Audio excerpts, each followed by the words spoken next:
로마서 3장 23절 모든 사람이 읽겠습니다. 시작. 모든 사람이 죄를 범하였음에 하나님의 영광에 이르지 못하더니. 로마서 8장으로 가겠습니다. 로마서 8장 21절입니다. 그 바라는 것은 읽겠습니다. 시작. 그 바라는 것은 피조물도 썩어짐의 종노릇한 데서 해방되어 하나님의 자녀들의 영광의 자유에 이르는 것이니라. 아멘. 여기에 두 가지의 영광을 얘기합니다. 하나는 하나님의 영광이고 하나는 하나님의 자녀들의 영광입니다. 이 둘은 불가분의 관계에 있습니다. 아버지와 아들의 관계는 뗄래야 뗄 수 없는 관계입니다.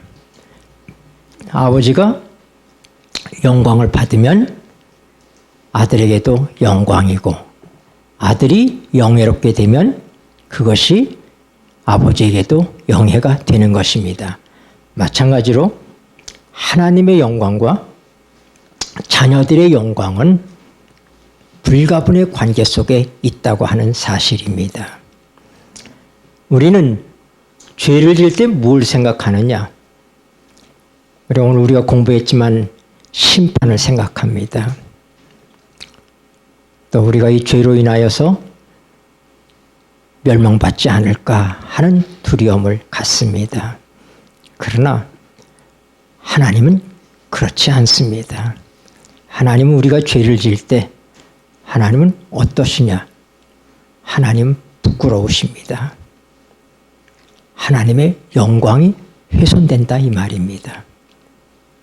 왜냐하면 우리가 하나님의 자녀이기 때문에 우리가 하나님의 형상으로 지음받은 존재들이기 때문에 인간은 죄를 지면은 죄에 대한 심판에 대한 두려움이 있지만은 그러나 하나님은 죄로 인하여서 그의 영광이 훼손되는 것을 경험하시고 계시는 것입니다.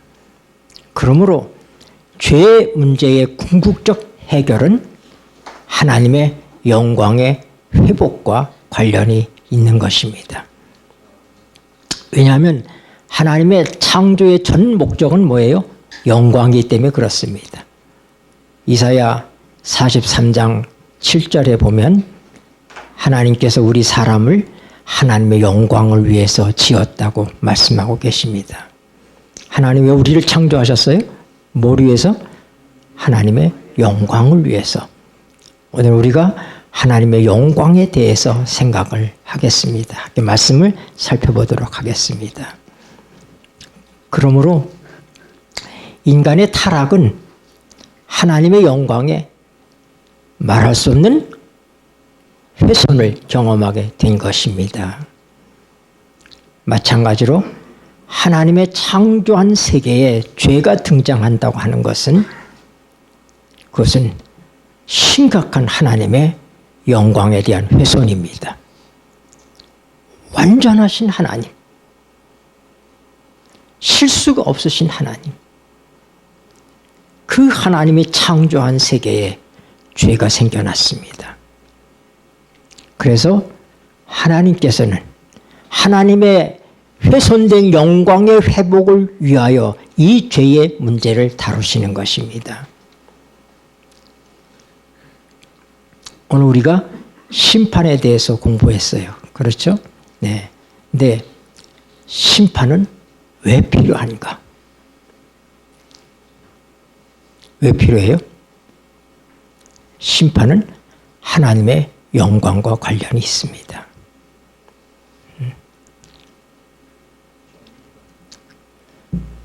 하나님께서 하나님이 스스로 독불장군식으로 생각한다고 하면은 어떻게 해요? 죄가 생기면 죄 없애버리면 되고, 뭐 누가 뭐라고 하든지 나는 하나님인데 누가 뭐라고 하겠느냐. 근데 우리 하나님은 그런 하나님이 아니십니다. 하나님은 하나님 스스로의 영광을 갖고 계시지만 그분의 영광은 그분에게 영광을 돌릴 존재들이 있어야 되는 것입니다. 그것이 하나님이 창조한 모든 이 세계가 하나님께 영광을 돌리고 있는 것입니다. 어떻게 해요? 하나님의 형상을 담은 인간이 하나님의 생명 안에 거하면서 행복하게 살아갈 때 그것이 하나님께 영광이 되는 것입니다. 그러나 하나님께 창조하신 인간이 하나님의 생명을 잃어버리고 죄 속에서 방황하고 허덕이면서 그렇게 죽어가는 그 모습은 하나님에게 말할 수 없는 수치인 것입니다. 그래서 하나님께서 구속의 역사를 시작하십니다.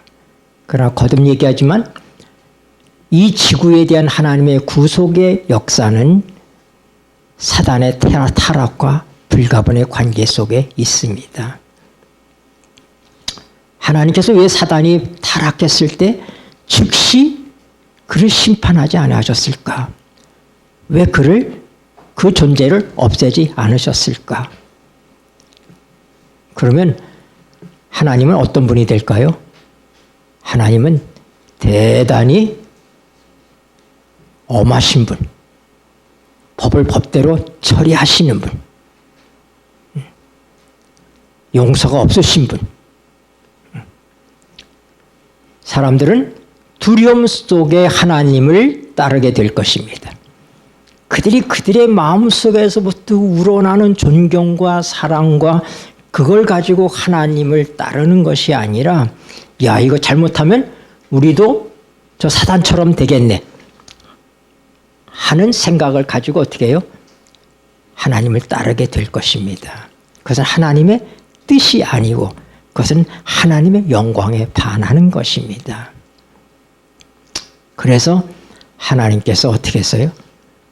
기다리신 것입니다. 뭘 기다려요? 사단의 정체가 온 우주에 다 보여질 때까지 기다리신 거예요. 왜냐하면 사단이 갖고 있는 이 반역의 정신이 어떤 것인지를 타락하지 아니한 세계의 존재들은 모르는 것입니다. 그들이 사단과 함께 동조해서 하나님을 대적하지는 않았지만은 그러나 사단의 존재, 얼마 전까지 모든 피조물 가운데 가장 영예로운 존재였던 루시벨, 그가 갖고 있는 하나님에 대해서 대적하는 그 마음의 진정한 모습이 무엇인지를 우주의 거민들은 모르는 것입니다. 그러므로 오늘 우리가 공부한 심판의 의미는 사단의 모든 정체가 드러나고 심판을 통해서 하나님은 정말 공의로우신 분일 뿐만 아니라 하나님은 사랑이시라고 하는 사실이 타락하지 않은 모든 우주의 거민들의 생각 속에서도 완전하게 인정되게 하기 위해서 심판이 있다고 하는 것입니다. 하나님의 심판은 하나님이 심판을 통하여 하나님이 정말 하나님이시구나 하는 사실이 옹호되는 것입니다. 그럼 우리는 심판의 문제를 우리 개인의 구원과 멸망의 문제만 국한시키는데 그렇지 않아요. 이 심판의 의미는 우리가 우주적인 측면에서 봐야 되는 거예요. 심판이라고 하는 하나님의 최종적인 심판은 뭐 누굽니까? 사단이잖아요. 네. 고린도전서 15장 보세요. 고린도전서 15장. 고린도전서 15장 26절 맨 나중에 읽겠습니다. 시작. 맨 나중에 멸망받을 원수는 사망이니라. 이 사망이 누구예요? 사단이죠. 네. 사망의 권세 잡은 자. 사단이에요. 그러니까 맨 마지막에 멸망받을 자가 누구라고요? 사단입니다. 네. 그래서 이 사단이 완전하게 멸망받게 됐을 때 우주의 전쟁은 끝나게 되는 것입니다. 그리고 하나님께서는 하나님이 창조한 이 완전한 창조 속에 죄가 생겨난다고 하는 것은 이것은 신비인 것입니다. 어떻게 그렇게 완전했던 하나님의 인이었던 루시벨이 타락할 수가 있어. 하나님을 대적할 수가 있어. 이건 신비한 거예요. 그래서 하나님께서 어떻게 해요?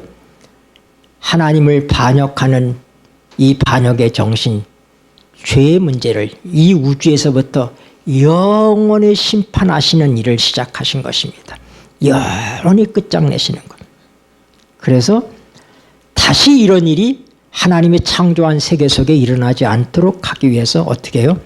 하나님께서 오랫동안 기다리시면서 사단의 정신, 사단의 정체를 하나님께서 밝히십니다. 그걸 거기에 대해서 하나의 표본이 된 존재들이 누구죠? 그게 이 지구의 우리들인 것입니다.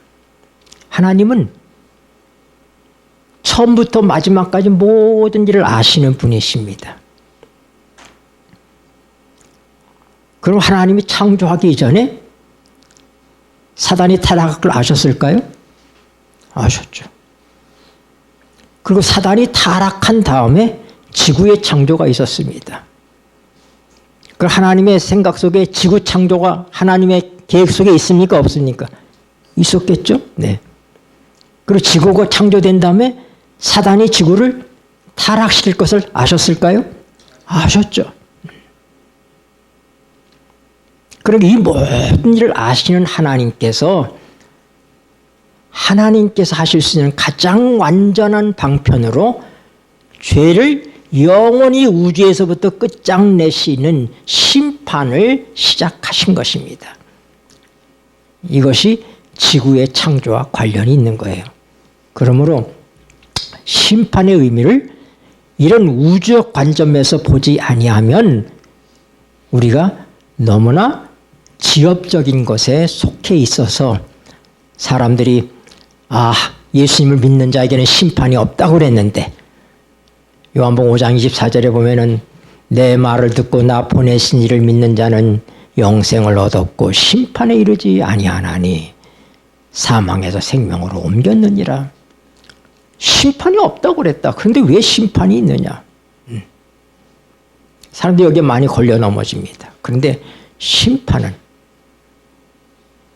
심판받을 존재가 있기 때문에 심판은 이루어져야만 하는 것입니다. 그래서 하나님의 궁극적인 심판의 존재는 누구예요? 사단인 것입니다. 죄의 아비인 사단입니다. 그러므로 심판이 없었으면 좋죠. 뭐가 없었으면? 죄가 없었으면 심판은 없는 거예요. 그런데 그 심판의 과정을 통해서 어떻게 돼요? 하나님께서 영광을 받으셔야 되는 거예요. 하나님은 모든 일이 하나님 영광과 관련이 있는 것입니다. 그 심판을 통해서. 그래서 우리가 오늘 공부한 세 가지 심판, 재림전 심판, 천년기 동안의 심판, 집행심판, 이 모든 것들은 뭐예요? 사단과 관련이 있다는 사실을 우리가 알아야지 돼요. 그래서 하나님에게 도전한 존재가 누구예요? 사단이에요. 하나님을 오해하게 만든 존재가 누구예요? 사단이에요. 하나님은 아주 잔혹하신 분이시다. 이거 아주 유두리가 없는 분. 법을 법대로 집행하시는 그런 두려운 하나님이다. 이렇게 하나님을 소개한 게 하나님을 오해하게 만든 존재가 누구예요? 사단이에요. 그런데 하나님께서 사단이 그렇게 범죄했을 때 사단을 처리하셨으면 사단의 말이 맞아요, 안 맞아요? 맞죠. 정말 하나님은 그러네. 용서가 없으시네. 법대로 처리하시네. 사단이 범죄했을 때 하나님께서 충분한 은혜의 시간을 주셨어요. 그러나 그가 그 시간을 넘겨가 버리고 완전히 반역자가 된 것입니다. 그리고 그가 있을 곳이 없기 때문에 이 지구의 웅지를 틀기 위해서 하나님이 새롭게 창조한 막내로 지구가 탄생된 거거든요. 이 막내로 탄생한 이 지구에 하와를 넘어뜨리고 아담을 넘어뜨리는 통해서 지구의 통치권을 뺏어가는 것입니다. 그래서 사단이 이 지구의 임금이 된 거예요. 온 우주에 사단이 임금인 곳이 없어요. 어디만? 이 지구만. 그럼 사단이 다스리는 이 지구가 행복한가 불행한가, 이 모든 사실이 우주 앞에 펼쳐지도록 하신 것입니다. 그래서 우리가 뭐예요? 베드로서에 보는 것처럼 우리가 천사들과 우주 거민들에게 구경거리가 된 거예요. 이 지구가. 이걸 다 보는 것입니다. 그걸 통해서 어떻게 돼? 사단의 정체가 드러나는 거예요. 하나님께서 그 모든 것이 완전히 드러날 때까지 기다리신 것입니다.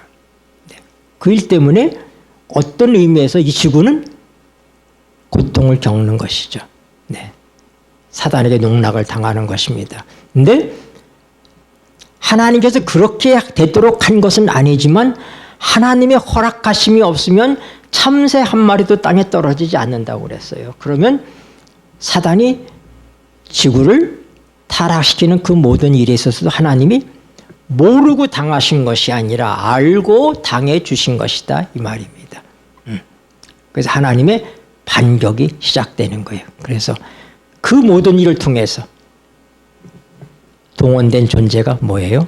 그게 예수님인 것입니다. 여러분, 에덴 동산에 뭐가 있었어요?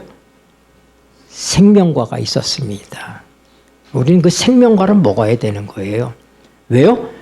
우리의 생명은 스스로 취한 생명이 아니에요. 스스로 갖고 있는 생명이 아니라 우리는 생명적 존재가 아니에요. 누가 생명입니까? 하나님만이 생명이십니다. 그래서 생명이신 하나님에 의해서 우리가 존재하는 존재라는 사실에 믿음이 뭘 통해서 나타나는 거예요? 생명과를 먹는 걸 통해서 나타나는 거예요. 그래서 내 생명은 누구의 생명에서 비롯됐다? 하나님에 의해서 비롯됐다. 누구에 의해서 내 생명이 지속될 수 있다? 하나님의 생명에 의해서 내 생명이 지속된다는 사실이 곧 뭐예요? 생명과를 먹는 거예요. 그런데 생명과 대신에 뭘 먹었어요? 선악을 알게 하는 지혜의 실과를 먹었습니다. 그 얘기는 뭐예요? 하나님의 생명 필요 없습니다. 나도 하나님처럼 스스로 있는 존재가 되겠습니다. 하나님처럼 된다고 사단이 꼬였잖아. 그러니까 하와가 속았어요. 하나님처럼 되는 줄 알고. 그러니까 하나님은 누구예요? 하나님은 스스로 있는 존재예요. 그러니까 너 스스로 있는 존재가 됐으니까 그럼 네 스스로 살아. 그 대신에 내가 준 생명은 나한테 반납해. 그래서 어떻게 했어요? 하나님께서 에덴 동산에 나가는 길을 화영검을 가진 천사가 막은 것입니다. 왜요? 그들이 생명과를 먹지 못하도록. 하나님의 생명으로부터 스스로 하나님 생명 필요 없습니다. 나도 하나님처럼 나 스스로 존재하겠습니다. 하고 나갔기 때문에 그래요. 그럼 그렇게 해봐. 그 대신에 내가 준 생명은 반납해야지. 그래서 하나님의 생명에서 끊어진 존재가 된 것입니다. 하나님께서 이런 인간을 그대로 방치하시면 하나님은 사랑이 아니시잖아요. 그러니까 어떻게 돼? 우주적인 전쟁이 시작되고 있는 거예요. 그래서 어떻게? 예수님은 에덴 동산에 있는 생명나무. 여러분, 사과를 먹습니까? 사과나무를 먹습니까? 사과를 먹잖아요. 생명나무를 먹을 수 없어요. 그럼 생명나무는 누굴까요? 하나님이십니다. 그 예수님은 누구예요? 생명과예요. 그 예수님은 먹을 수 있는, 우리가 체험할 수 있는 하나님이십니다. 그래서 예수님께서 이 땅에 오신 겁니다. 뭘로써? 에덴성에 있던 똑같은 생명과로서.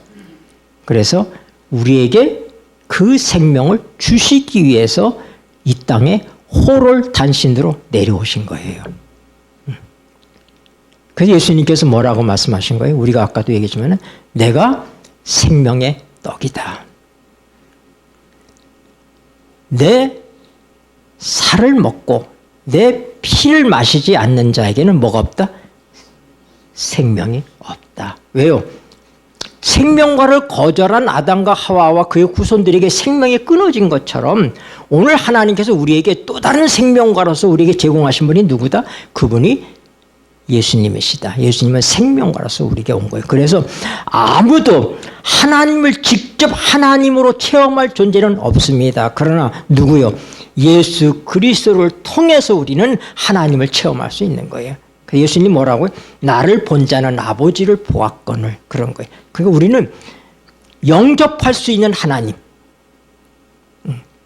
우리가 받아들일 수 있는 하나님, 생명나무를 먹는 게 아니라 생명과를 먹는 것처럼 우리가 받아들일 수 있는, 우리가 영접할 수 있는, 우리가 경험할 수 있는 하나님은 누구라고요?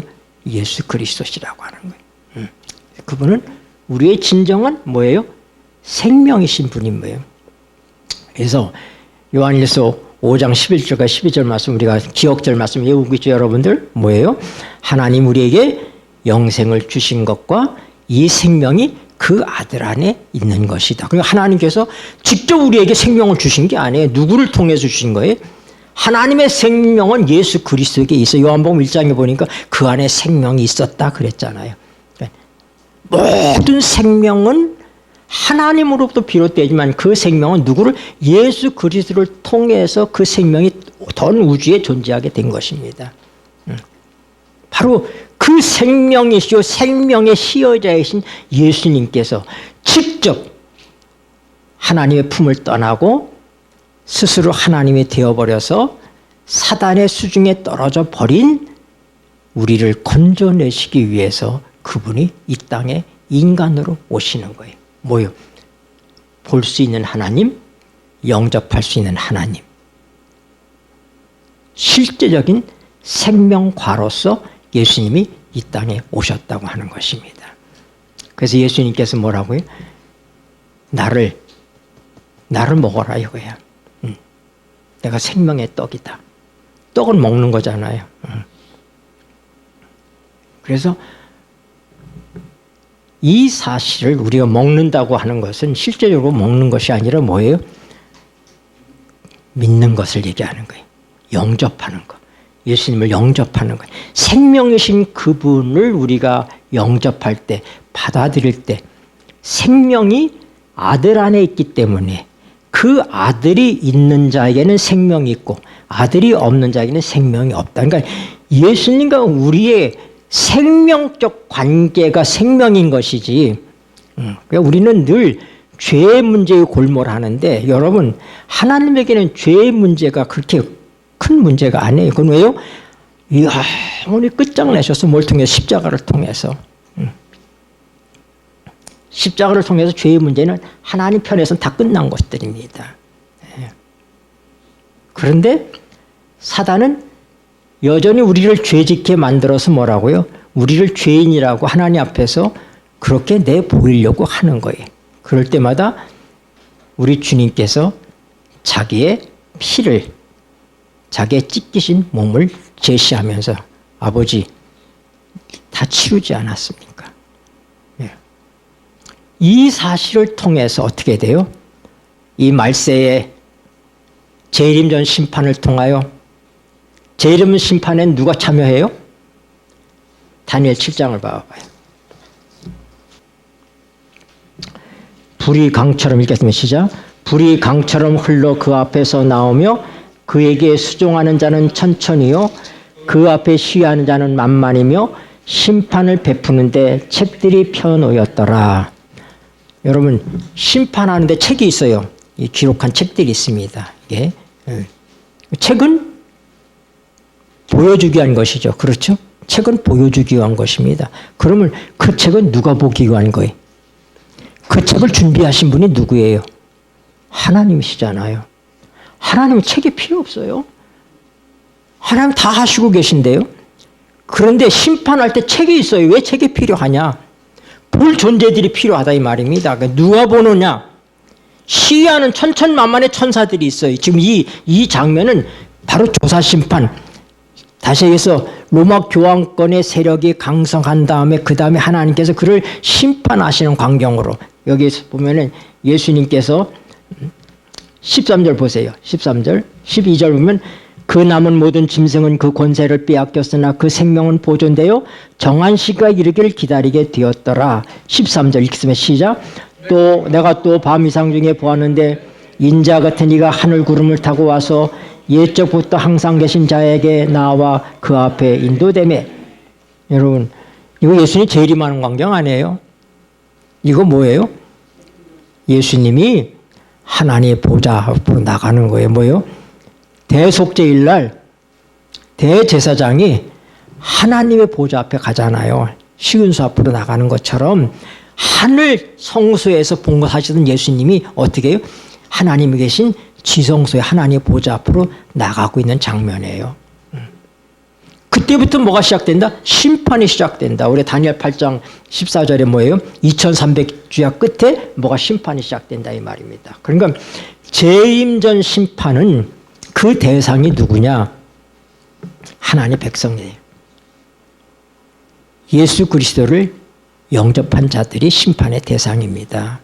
그래서 비유해서 보면은 혼인잔치에 예복을 입었나 안 입었나 심판하는 일이 있습니다. 심사하는 일이 있어요. 그러니까 다 초청받은 사람들이 안 오니까 뭐 그 골목에 가서 어디 가서 다 산울가에 가서 데려오라고 해서 다 찾습니다. 찾는데 주인이 혼인예식을 시작하기 전에 예복을 입었나 안 입었나 보는 거예요. 근데 그 예복은 입구에 걸려 있어요. 내가 무슨 옷을 입고 있는가 중요하지 않아. 우린 거기다 그 옷을 입고 들어가기만 하면 되는 거예요. 그 옷은 뭐예요? 예수 그리스도의 의의 옷을 얘기하는 거예요. 그러니까 그 의의 옷을 입었나 하는 것을 초청받아서 혼인잔치에 온 사람들이 대상인 거예요. 밖에 있는 사람들이 대상이 아니잖아요. 그러니까 이 조사심판의 대상은 뭐예요? 초청받아서 혼인잔치에 참여한 사람들인데 잔치가 시작되기 전에 예복을 입었나 안 입었나 조사하는 거예요. 그런데 그때 편호인 책을 통해서 누가 심판에 같이 참여해요? 천사들이 참여합니다. 타락하지 않은 우주의 거민들도 볼 것입니다. 왜요? 왜 봐야 돼요? 왜 하나님께서 그걸 보여주실까요? 하나님이 얼마나 공의로우신지, 하나님이 얼마나 사랑이신지, 그 심판을 통해서 타락하지 않은 세계와 타락하지 않은 천사들에게까지도 어떻게 해요? 하나님의 완전하심이, 하나님의 하나님 되심이, 하나님의 사랑과 공의가 심판을 통해서 온 우주 세계에 알려지게 되는 거예요. 그래서 그 심판이 있는 거예요. 그러니까 이 의미를 잃어버리고 심판을 보는 것은 헛다리 짚는 거예요. 쉽게 얘기해서. 그러면 천년기 심판은 뭐냐? 우리 구원받은 자가 하늘에 갔잖아요. 그렇죠? 그 심판은 누가 해요? 우리가 해요. 하나님과 함께 우리가 해요. 그때도 편호인 책이 있어요. 우린 구원받아 갔는데 타락하지 않은 사람들에게도 심판을 통해서 하나님이 정말 공의로우신 분이고 사랑이라는 사실이 그 심판을 통해서 드러남으로 하나님이 옹이 되시는 거예요. 그래서 하나님이 옹호된다고 하는 뜻이 심판 속에 들어있는 거예요. 마찬가지로 구원받은 우리들에게 하나님께서 어떻게 돼? 왜 사단은 멸망받아야 되는지, 왜 그 목사님은 여기 안 왔는지 궁금할 거 아닙니까? 하나님께서 편호인 책을 통해서 우리에게 하나님의 심판을 보여주시는 거예요. 얼마나 공의로우시고 얼마나 사랑인지를. 그때 우리가 그때 하나님이, 사랑과 공의이신 하나님이 우리들 속에서 다시 한번 뭐가 돼요? 옹호가 되시는 거예요. 그러니까 마음에 아무런 찌꺼기도 없이 사단이 의심하게 만들었던 그 모든 것들이 깨끗이 지워지는 게 심판을 통해서 지워지는 거예요. 그걸 다 지우신다 이 말이에요. 그 다음에 천년 후에 집행심판이 있잖아요. 우리가 이 땅에 오고 악인들이 다 일어나고 사단이 심판을 받는다 이 말입니다. 그 집행심판을 통해서 하나님께서 멸망받는 악인들과 사단에게 그들의 모든 행위를 보여줍니다. 그때 그들이 손을 내려놓고 뭐라고요? 하나님은 공의로우십니다. 하나님은 사랑이십니다. 저는 죽어야 마땅합니다.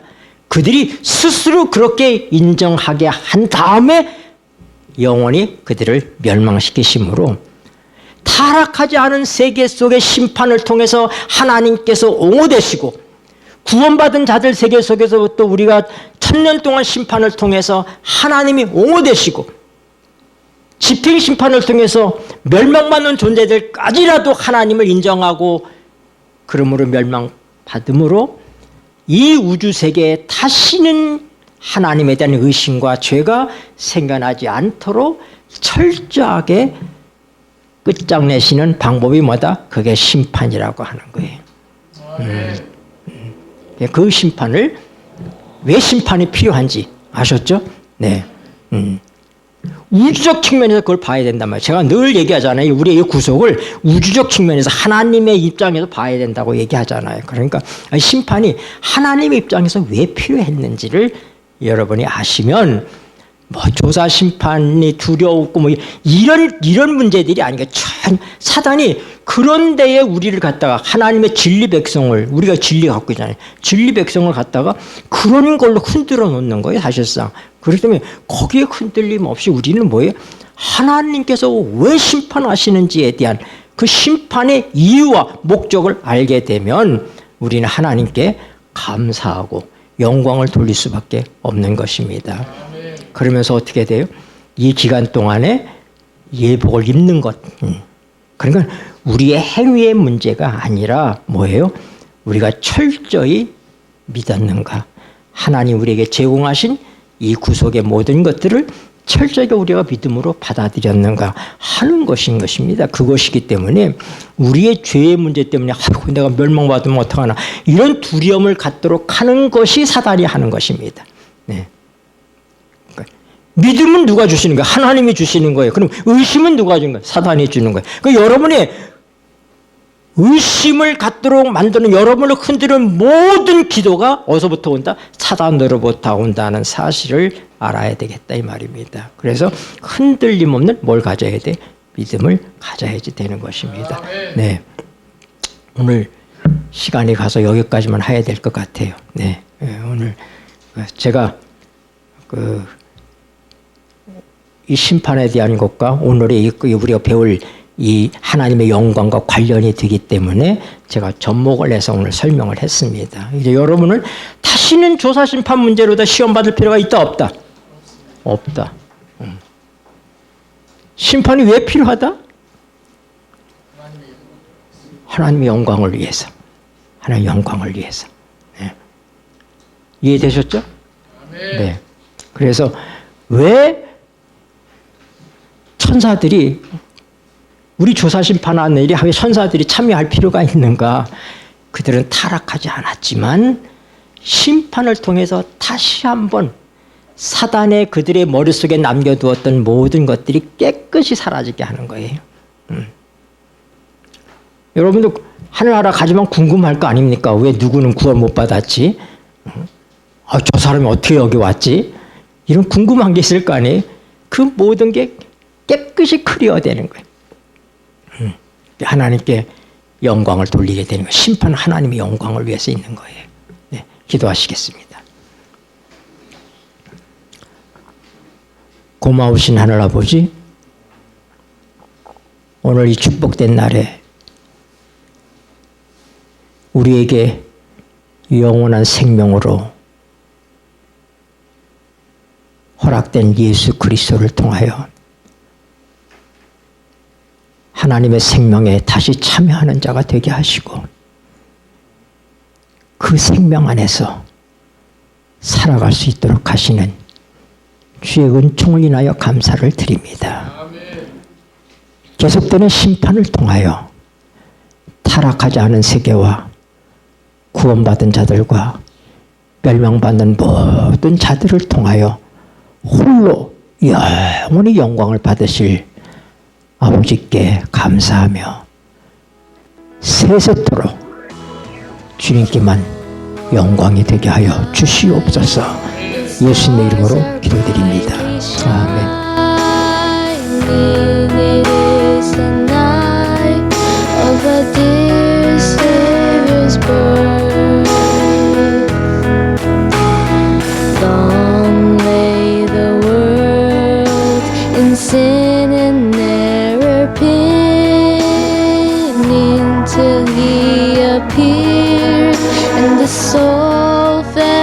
His word.